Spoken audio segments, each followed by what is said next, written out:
ডাল না বেটেই আজ বানাবো মসুর ডালের বড়া। এইভাবে বানালে খুবই ক্রিস্পি হবে আর খেতে হবে অসাধারণ। রেসিপিটি প্রথম থেকে শেষ পর্যন্ত দেখবেন। তাহলে চলুন ঝটপট রেসিপি শুরু করি। প্রথমেই আমি এখানে 1 কাপ মতো ডাল নিয়ে নিয়েছি। ডালটাকে এবার ভালোভাবে জল দিয়ে বেশ কয়েকবার ধুয়ে নিতে হবে।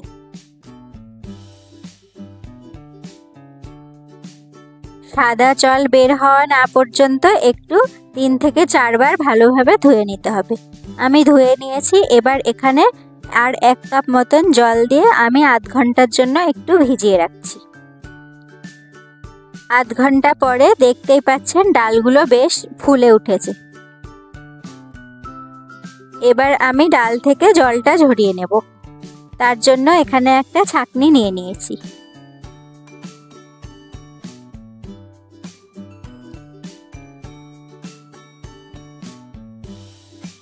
ডালটাকে ভালোভাবে জল ঝরিয়ে নিয়েছি। এবার এই মিক্সিং বোলের মধ্যে নিয়ে নিচ্ছি। এবার এখানে স্বাদ মতো নুন দিয়ে দিচ্ছি আর দিয়ে দিচ্ছি পরিমাণ মতো হলুদ,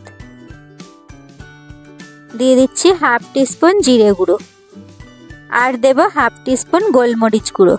এবার এই সব উপকরণ খুব ভালোভাবে হাতের সাহায্যে চেপে চেপে মেখে নিতে হবে। এতে করে ডালটা আরও একটু নরম হয়ে যাবে।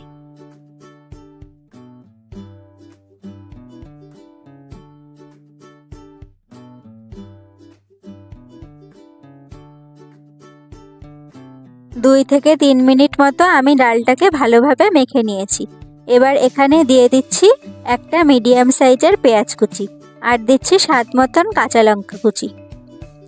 এবার দিয়ে দেব 2 টিস্পুন কর্নফ্লাওয়ার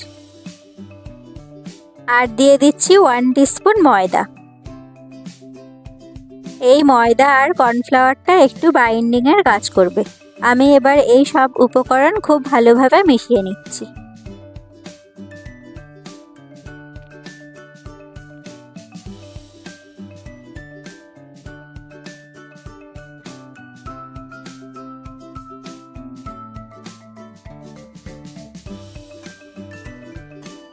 খুব ভালোভাবে মিশিয়ে নিয়েছি। এবার এটা তেলে ভেজে নেব। তার জন্য এখানে প্যানে পরিমাণ মতো সাদা তেল দিয়ে দিয়েছি। এবার ডালের বড়াগুলো একে একে দিয়ে দিচ্ছি। এটা ভাজার সময় গ্যাসের ফ্লেম একদম লোতে রাখতে হবে।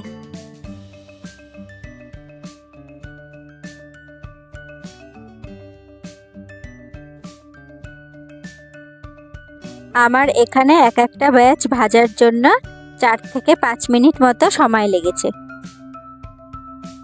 আমার এক পাশটা হয়ে গেছে। এবার অপর পাশটা উল্টে দিচ্ছি।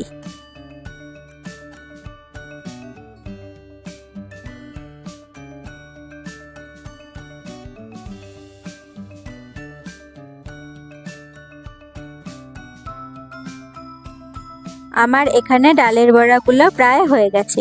এরকম গোল্ডেন ব্রাউন কালার হয়ে আসলেই নামিয়ে নিতে হবে।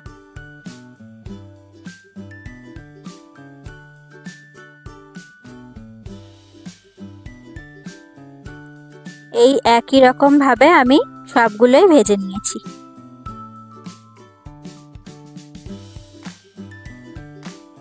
হাতে সময় কম থাকলে ডাল বাটার ঝামেলা ছাড়াই এইভাবে একবার ডালের বড়া ট্রাই করতে পারেন। হঠাৎ গেস্ট আসলেও এটি বানিয়ে দিতে পারেন।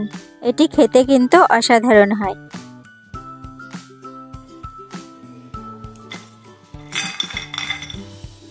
শব্দ শুনে বুঝতেই পারলেন কতটা ক্রিস্পি হয়েছে।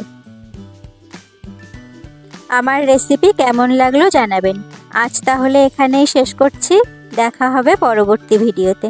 ততক্ষণের জন্য সবাই ভালো থাকবেন, সুস্থ থাকবেন। ধন্যবাদ।